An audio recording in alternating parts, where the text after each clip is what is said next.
This year, I think I randomly made some of the most viral painting shorts of all time. I went from about 2,000 followers on Instagram to over 300,000 in under 2 months. But here's the thing, I only have about 60 seconds in most of these videos to explain what's going on, and sometimes that means the comments get very confused, and I can't clarify for them. So I think we should watch some of these videos together, and I can talk about painting, which is what I like to do. Now this right here is the video that kicked everything off as one of my first viral videos, and it's still one of my favorites. Now, before we start, I get this comment on every single video, no matter what I do. What brush do you use? And guys, this question is just, it comes from the wrong perspective. But first I'll answer it.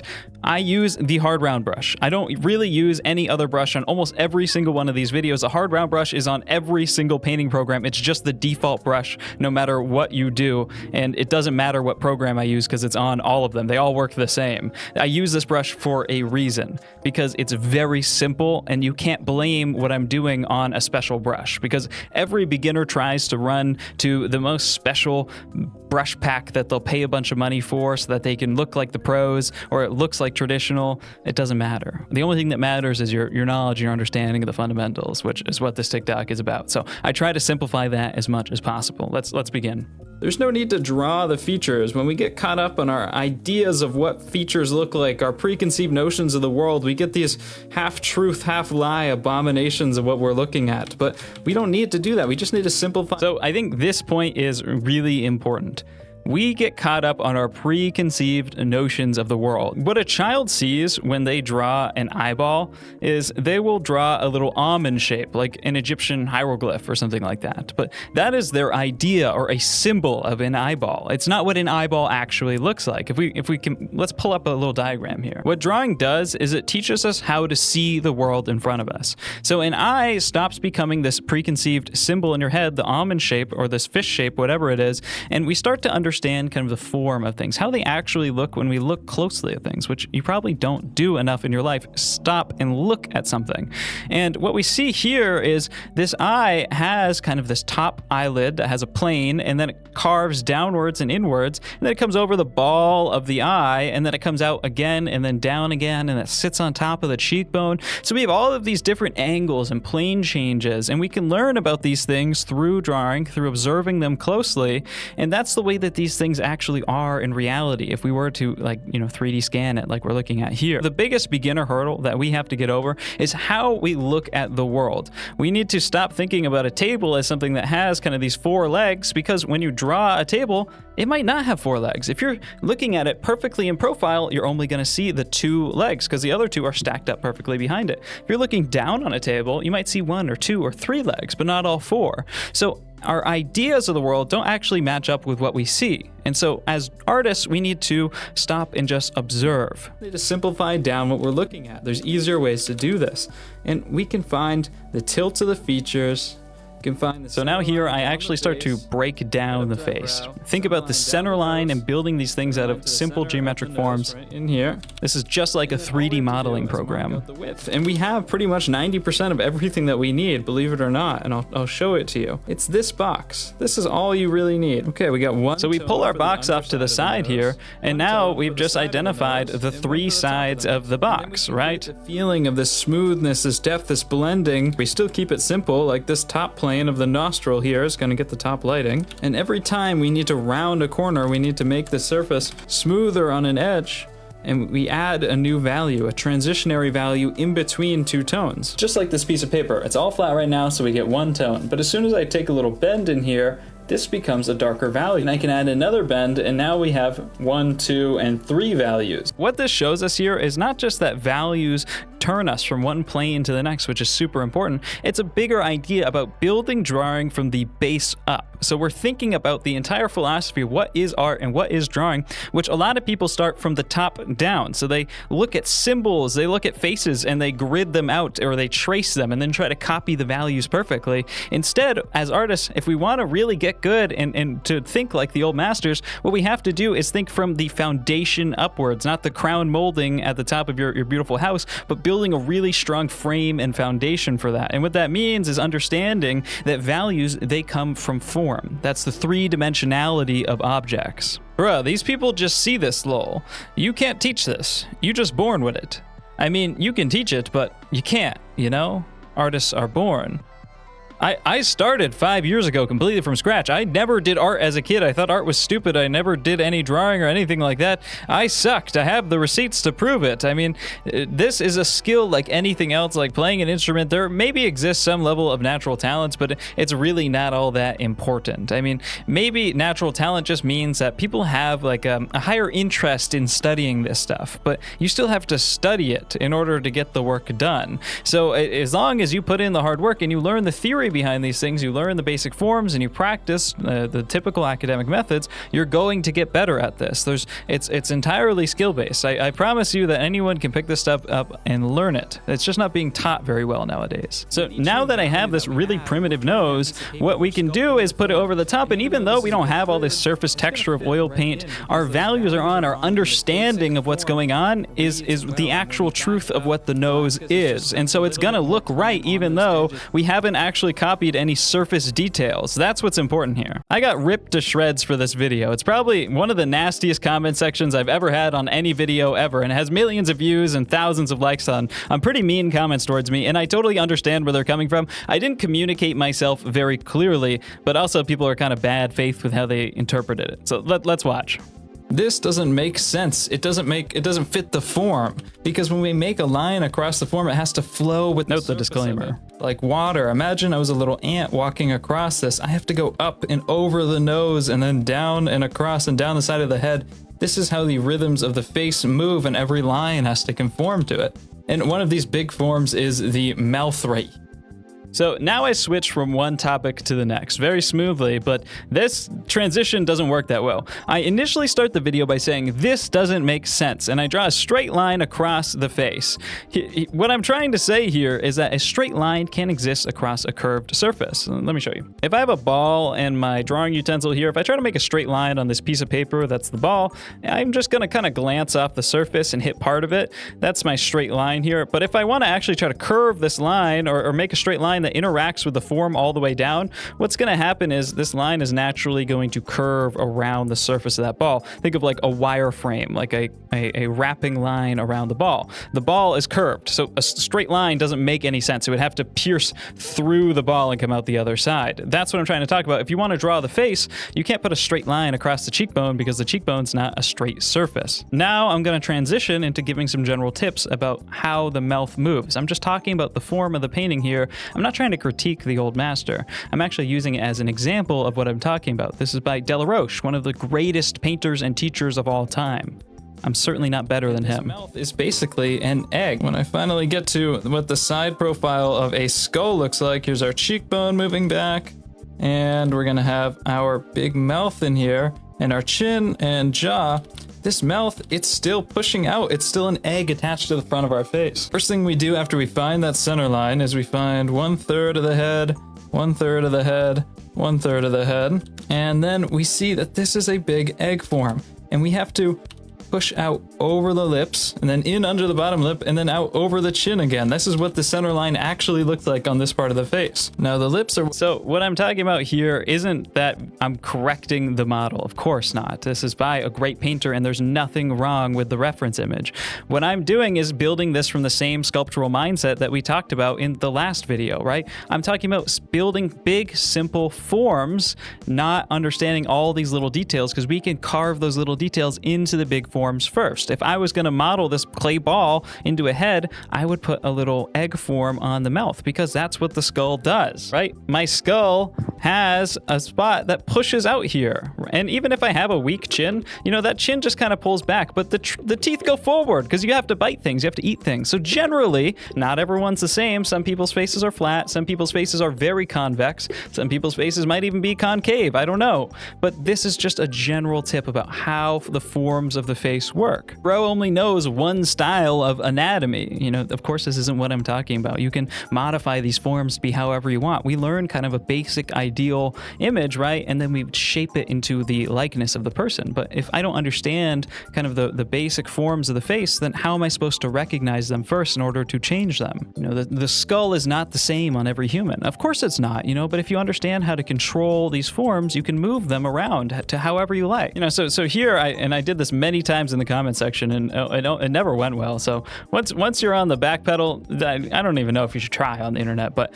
So I said, I'm using this painting as an example of good anatomy. This is somebody who's done something well, and I'm breaking it down to show people how it's built so that they can do it themselves, essentially. There's no corrections or criticisms going on here.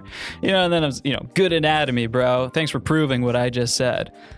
People are just so bad faith on the internet. It's hilarious. They just want to see whatever they want to see. And these comments have thousands of likes too, which is it's quite funny. Bro trying to fix old master paintings. Maybe she was born like that. Bro is better than most of your portraits. What is this nonsense, brother? I have a small mouth exactly like that. All faces are different. Are you trying to fix a Renaissance style? This is one of my favorite comments. I get this all the time. Guys, I almost never talk about the Renaissance. I'm talking about almost exclusively 19th century painters in all of my videos. This is Della Roche. She's a couple hundred years after the Renaissance. I get the comment on John Singer Sargent all the time too, who's an incredibly modern painter in the early 20th century. Not every realistic old painting is the Renaissance, guys. I don't know why you all think this. It's so funny to me. Not the cartoon artists criticizing real art. So I think this is the root cause of why this is happening. And that's because there's great people out there like Kenton and Angel that give critiques, and they're more stylized artists. But I'm not. I'm an academic artist and a realist artist. That's kind of my roots. I'm not a stylized or a cartoon artist at all. If you've seen my other videos, you know how hilariously bad I am at that stuff. So people are coming into this preloaded, having seen a bunch of critique videos that this is another critique videos just like the rest. But really, I'm just trying to talk about how good the painting is, and they can't see through that bias that they've already set up. Once art is calculated, it's not art anymore.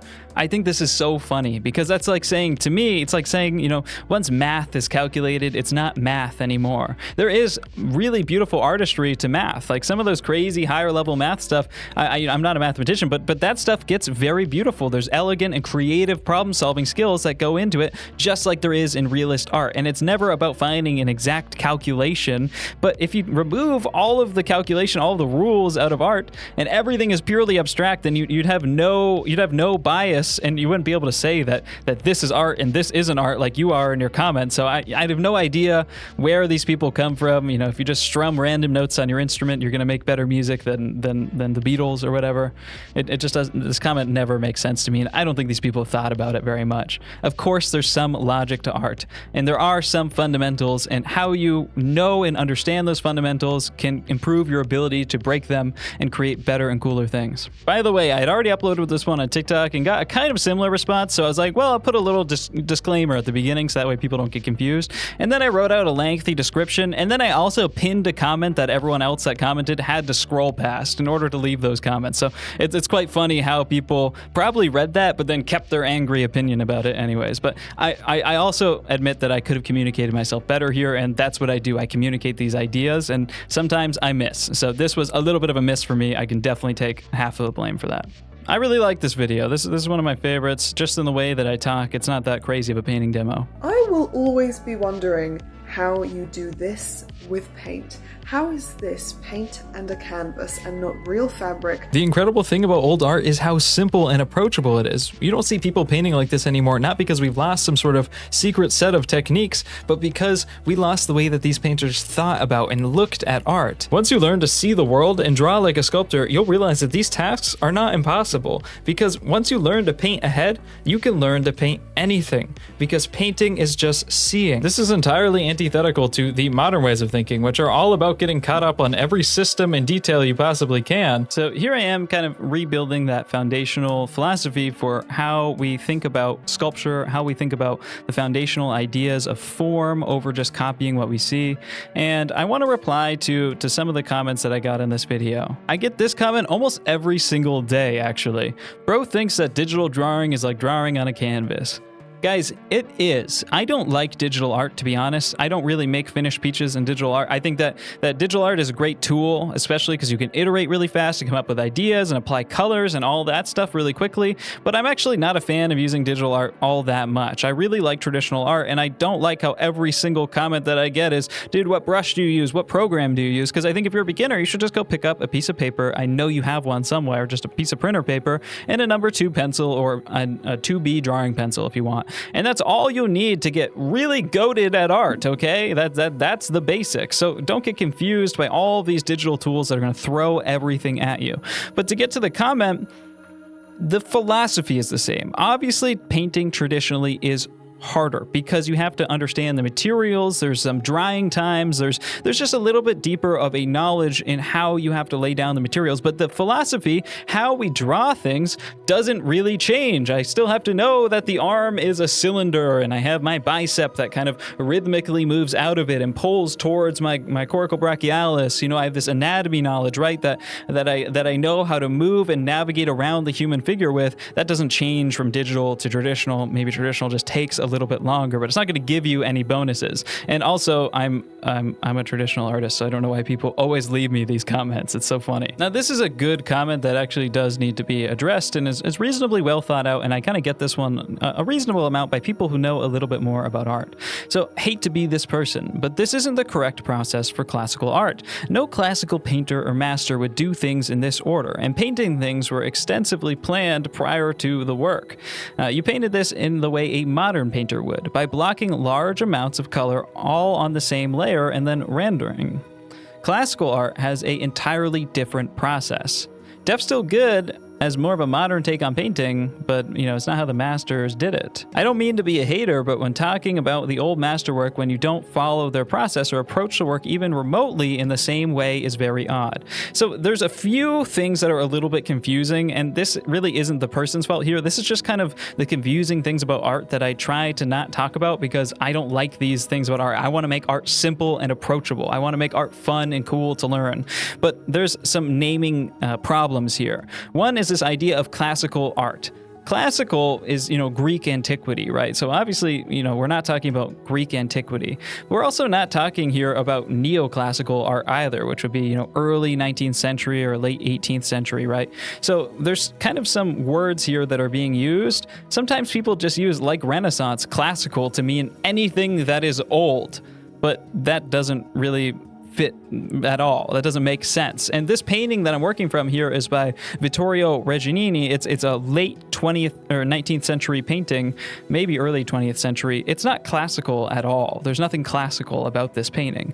It doesn't show anything referencing Greek antiquity. It's the technique isn't classical, even though I'm really kind of skeptical on what a classical technique is. The art world is full of people with these preconceived notions about what old art is. So old art is Renaissance, old art is classical, and then the next preconceived notion is old art is built in this way that everything is layered perfectly. So they will do this drawing, and then they'll do a grisaille, which is like a black and white layer of the painting, and then they'll glaze color on slowly. And this was certainly a process that was used, but it's not the be-all, end-all in art. And this painting that I'm showing here almost certainly was not painted like that. And no one that I talk about paints like that. Not a lot of people in the 19th century were painting like that. Not Bouguereau, not Jerome, not Cabanel, none of the academics, not Sargent that I show all the time, not Zorn, not Delaroche that I showed earlier. It's just not that common of a technique at all.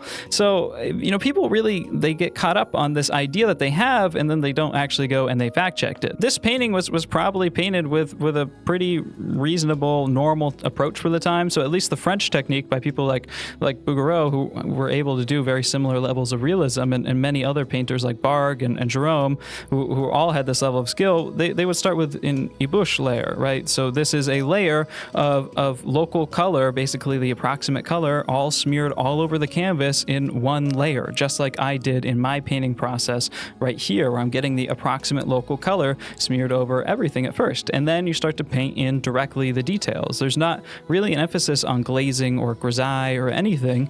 And this guy doesn't specify how I'm wrong here. So I think that we're building on some of the wrong ideas of art, and then we're also not fact-checking these things either. In general, I just don't really like focusing so much on materials and processes, and I really like to focus on understanding and really knowing and approaching art and learning in a fun way that is effective, that people can engage with, and all of these process stuff you can figure out as you go, but it's also not the be-all end-all. And I think when you read a lot about the 19th century, and I talk about this in a lot of my other videos, you realize that these guys didn't talk all that much about process either. They weren't super diligent about process, and they changed the way they worked all the time. So when somebody comes to you and they're like, well, you didn't paint this right because you didn't use the Verdaccio technique or something like that, these guys, they read a little bit of art history, they want to sound cool, but they probably don't have the practical painting experience or the real deep knowledge, at least about this time period that I'm representing here. Here's the final result from that painting, by the way. By simplifying things down and focusing on the whole instead of its parts,